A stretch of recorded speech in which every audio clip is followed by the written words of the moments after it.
Thiès raay bi ay xeer la. te ku nekk am nga xeer yëpp. non xeer yi ñu ngi gën a bari ci réew mi te xale yi. yaakaar ji ñu amoon ba doon sànni par benn. non yaakaar jooju bu tasee. par fukk la ñuy sànni te instant bi ñu ngi ci période yàlla bu muy dëgg. yàlla bu muy dëgg li ñu dépensé ci jom. ci énergie ci fulla ci fayda. gaare suñu jakarta yi. gaare suñu charrette yi. gaare suñu taxi yi. bàyyi entraînement yi. bàyyi géej gi ñëw investir suñu énergie joxe ci ay bakkan 85 vies humaines dee ci ngir Ousmane Sonko affaire bi bu nekkee ay fen rek dañuy toj Sénégal xale yi foofu lañ jëm boobu. doy na waar alors Djibril ci ñett ñi boo gisee ma lim leen te bëri na ñoom ña ne ca kaso ba ñoom Badara Gadiaga mais ñett ñi lu ma lim ni ma ko expliqué léegi ku ci nekk sa dossier am na lu ci yees loo xam ne war ngaa mën a taxaw te ñu ci bëri nag ay la yoon bu ñu taxawee am nañu yaakaar ci ne daañu leen bàyyi mais am na lu leen maintenir toujours cette main invisible en prison mais xamuñu kan moo ne ci ginnaaw. xam nga man li ma wax nii tey maa ngi ko doon wax Serigne Saliou Gueye bi fii laa daan nekk ak moom débat les gens pensaient même qu'on avait des problèmes. Dimanche dama koy woo téléphone ñuy waxtaan. boobu yaa ngi woon de l'autre côté. oui dama koy woo dimanche ñuy waxtaan. yow rek yaa ñu mën a témoigner kon. ci biñ ko jàppee moom suñu physionomie. émission bi mu demee parce que ñoom affaire amul lu ñu dajul. ci nouvelle fa laa jëm biñ ko jàppee moom Serigne Saliou. man dama toog ci télé yëpp ma défendre. c'est ça. parce que défendre ma woon sëñ Saoul principe laa doon défendre. absolument. tey au même titre principe boobu laay défendre. tout à fait mais sëñ bi ñun dañ daan toog ndumbelaan. oui. gëm sa bopp am invité. soit c'est Gueye l'original ou quelqu'un d'autre. oui. on nous a mené waa Khalifa Sall. oui. on nous a mené waa Pastef. waa Pastef tout à fait. j'étais le seul. absolument avec des chroniqueurs. tey loolu la ñuy dénoncer. le philosophe là professeur. comment il s'appelait. Sanoussi professeur Sanoussi. Omar Faye. oui. Serigne Saliou. Fass j'étais le seul. ah oui on s'en dama rappelle daan ñëw dëkku gars yi. oui. Alioune Sow mën na ko seede. daje naa fekk caat débat. bien sûr. naan ko société civile dafa war a am ligne de démarcation. c'est-à-dire que doo càmbar rek état. da ngay càmbar état mais da ngay càmbar opposition. da nga ma war a càmbar Djibi Bey mii bés bu ñëwee ndax dina fi du fi def pire. mais waxoon naa ko moo tax 15 mois après. caat génne na son bu neex nag. mais son bu dëggu. tout à fait. parce que loolu laa ko doon wax ne ko opposition suba mooy ñëw au pouvoir. c'est ça. donc tey jii Abdou Nguer c'est flagrant on suppose que Abdou Nguer dafa tooñ dama ko supposer waaw mais flagrant délit la. ah oui lu muy def instruction. quand même. donc par des manœuvres des artifices yóbbu nañ ko instruction Badara Gadiaga xool téléphone am naan ko am na 9 millions c'est quoi ça Badara Gadiaga dafa def appel à l'insurrection. Vraiment. Pour déstabiliser le Sénégal. mais parce que dañ ko bëgg a yóbbu instruction téye ko fa 6 mois. mais Sénégal dafa war a weesu loolu. Alioune il y a des Sénégalais dans ce pays dignes. qui sont capables d'apporter des réformes. mais seulement ces gens-là ils se sont fondés sur l'indigérence des Sénégalais mooy lan on est dans un pays où on a une jeunesse très forte mais ils sont pas trop intéressés par la chose publique loo leen wax nax leen Sénégal loolu daf fi bëri dañu nekk ci réew moo xam ne ñàkk daf fi am doole waaw nga ne nit yi yéen ñii yor alal ji dañ koo sàcc te ñoom ñoo tax ngeen di dund li ngeen di dund mais un discours populiste vide dem nañ ba Macky Sall soo ko fenalee sax amul droit wax ne da nga koo fenal ndax dem nañu ba naan boppu xale yi. mais lan la ñu waxoon du ñu def conseil supérieur de la magistrature te lan la ñu waxoon lan la Diomaye di def conseil supérieur de la magistrature ba tey man tout le monde sait que j'ai défendu que la justice sénégalaise elle est indépendante war nañ ko nag jooyanti. war nañ ko renforcer ba may wax loolu xam na laa doon xalaat ñu fexe indi ay réformes yoo xam ne le procureur de la République du mën dara ci juge d'instruction mais Sénégal y a des infractions yoo xam ne bi ñuy topp Abdou Nguer yi ñu koy toppee mais bés bu ko juge bëggee bàyyi procureur bu ci tegee loxoom du bàyyi te Ousmane Sonko nee na man maay patron procureur loolu jafe-jafe kon ñooñu yëpp li leen téye ci kaso bi loolu la mais au même moment Azoura Fall kayitu dof lañ ko wutal. c'est dommage. et ce qui est dramatique tey jii Mohamed yow yaa ngi xeex reddition des comptes. Farba Ngom ba tey génnewuñ la ay preuves. man gisa man du ma jàppale ku sàcc xaalis Sénégal de. parce que maa ngi ni toog je tire le diable par la queue. donc du ma jàppale kenn je fais de la politique pour faire avancer mon pays. Lat Diop bi ñu ko jàppee ñëpp mën nañu seede waxuma ci mais dama dem ba gis ne lii. oui fi mu jëm baaxul. règlement de compte la. ma gis ne. te principe rek moo tax ngay wax. moo tax may wax yow indépendance ba tey Ablaye Wade man moom laa àndal man Wadiste la.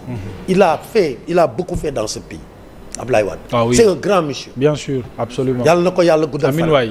ñun ñoo xeex Ablaye daw aéroport ba Colobane pour mu falu ñun cette génération donc Ablaye Wade moomu bi mu ñëwee lu mu waxoon dinañu dindi les lois liberticides il ne l'a pas fait mais il ne les a pas utilisées aussi à ce niveau-là. oui. Macky Sall bu mu ñëwee il a fait des réformes 2016 j'ai pas voté le référendum de Macky Sall moi.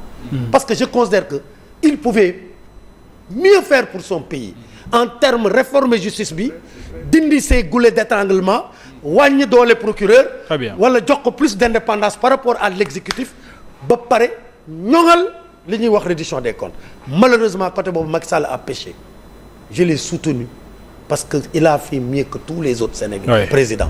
Il a eu des taux de croissance de 6% de 2014 à 2018 7% en 2018 il a construit des universités 434 milliards la injecté dans l'enseignement supérieur les étudiants yëpp la jox bourse mais loolu daf ko lebi. daf ko lebi ma wax la pourquoi je te fais une petite simulation gis nga Sénégal le budget du Sénégal de 2028 ñun xam nañ ko parce que mu ngi ci benn document taux de croissance bi am tey Moustapha Ba waxoon na ko malheureusement sax ñoom dañ cee tële moo tax la projection dépassé 12%. moom laay wax c'était 14%. dama la ne en 2020. yow suñu recette fiscale oui.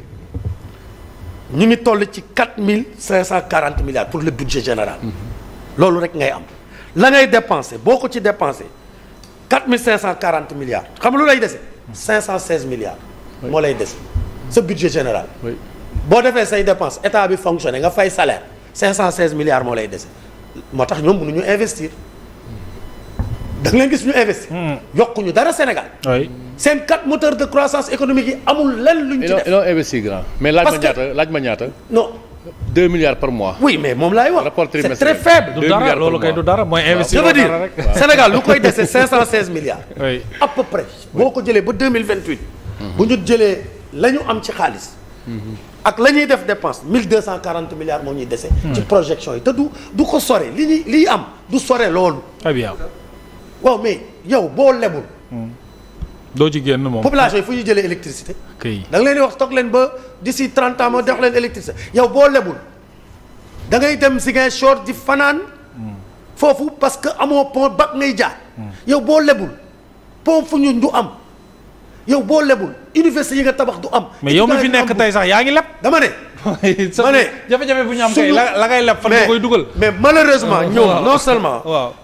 li ñu waroon def defuñu ko Oui. mais dañu jël Sénégal Sénégal amul crise oui. ñoom ñoo créé crise bi FMI dafa ñëw ne les signaux sont verts tous les économistes sérieux la ñoom ci seen biir ne la dette elle est ñu ne la soutenable. dette ñoom ñu ne est soutenable. c'est waaw après ñu Kon xëy tey amuñu problème. ne on a falsifié mais yow boo jëlee fetal dóor ko sa tànk FMI rocceeku notu Sénégal dégradé wu kenn ñemewul dugal xaalisam Sénégal très bien. mais looloo leen yóbbu France mais s'ils sont pas man je salue le courage de Diomaye mu osé dem France damay saluer ce courage d'accord. yow boo juumee ba wane ne juum nga jóg dem France dama koy saluer mais malheureusement est-ce que c'est pas trop tard nga foog ne Macron di nga ko toroxal un lion blessé xëy suba ne ko dimbali ma dellu si Sénégal muy dellu si wala dimbali ma ci FMI mu ñëwaat dama la ne dinañ ci le ñëwaat non damay ñëwaat foofu le waaw. Sénégal est très dama lay Ouais. on est xam nga moom dafa waxoon 4e sous-sol honnêtement on est au 10e et on risque de ne pas sortir de ce sous-sol Oh là là. et ça je vous le dis lu tax ñu dem di agenouiller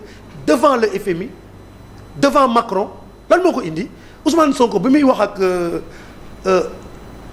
Erdogan lu mu ko wax j'insiste mu ngi mel ni nga dem di wuti dépense kër Mohamed ma ñëw sa kër di wut dépense toog ci salle bi ba nga génn ma ne la Mohamed wat naa ci yàlla bàyyiwuma dara kër dama ñëw gannaaw yàlla yow laa ci yaakaar j'insiste non c'est la vérité parce que la situation Ouais, c'est ça, du Sénégal oui, c'est ça. est dramatique très bien Djibi. et donc yow bu dee da nga war a réformer réew mi yow nga nekk di jàpp ay Abdou Nguer di leen yóbbu instruction waaw. Badara Gadiaga nga ne da nga koy toroxal les hommes d'affaires un certain Abdoulaye Sylla déggoon naa ko fii xawma ko Tahirou Sarr mais ñooñu dañ daan dem Touba yóbbu seeni oto bu inondation amee ñu jàppale xalif bi.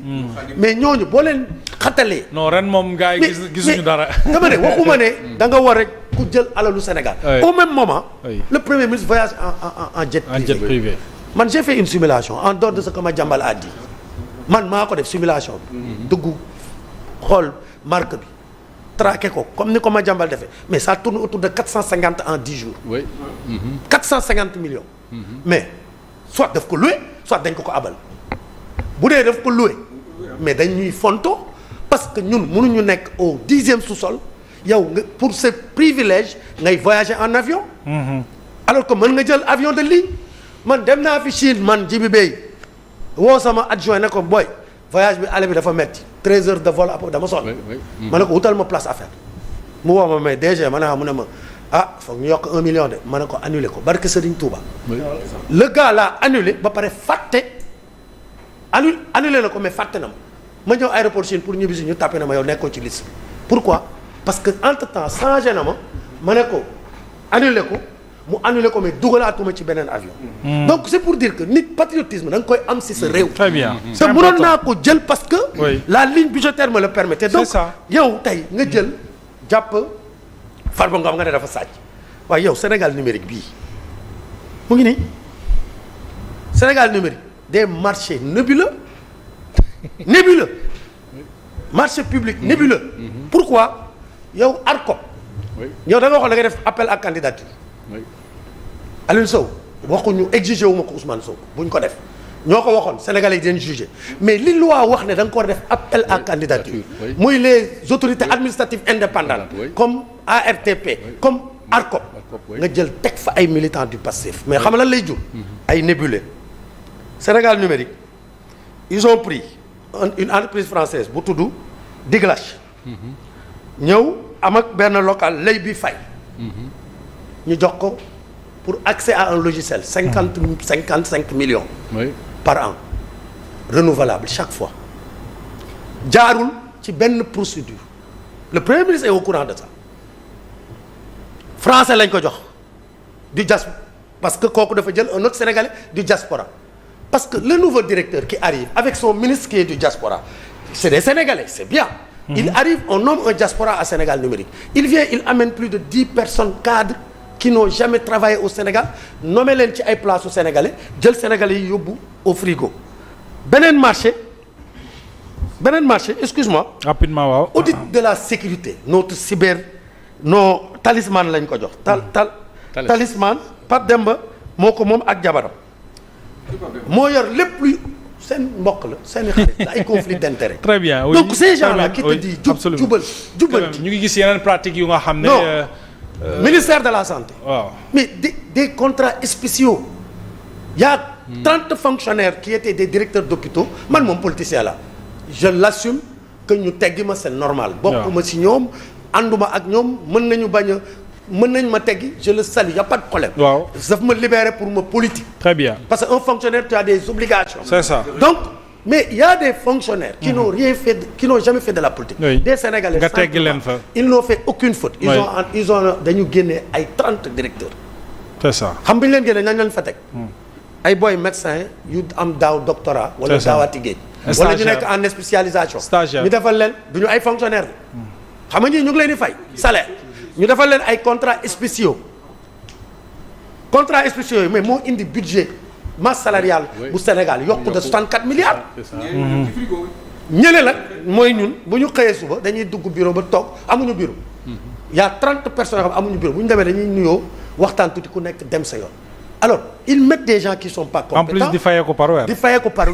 mais c'est inacceptable musul am Sénégal. li nga bëgg a wax mooy au moment où ñuy def yi nga fi wax yëpp et c'est des informations ñu ngi jàpp di continuer di woy di jàpp ay doomu aadama. ñu ngi jàpp ay doomu aadama di leen dugal ci kaso bi ba pare di très bien on va y revenir Badara Gadiaga c'est ça on va revenir alors Pape très rapidement ñu tënk ko rek ci ñi nga xam ne ñu ngi ci kaso bi évidemment te seeni dossier am lu ci évoluer mais dafa mel ni bëgguñu sax xool loolu xemmemte fi du leen lu dul baleen ca kaso ba mais xamuñu par qui. waaw dama ne il ne s'agit pas de créer la roue. mais il s'agit de la faire tourner.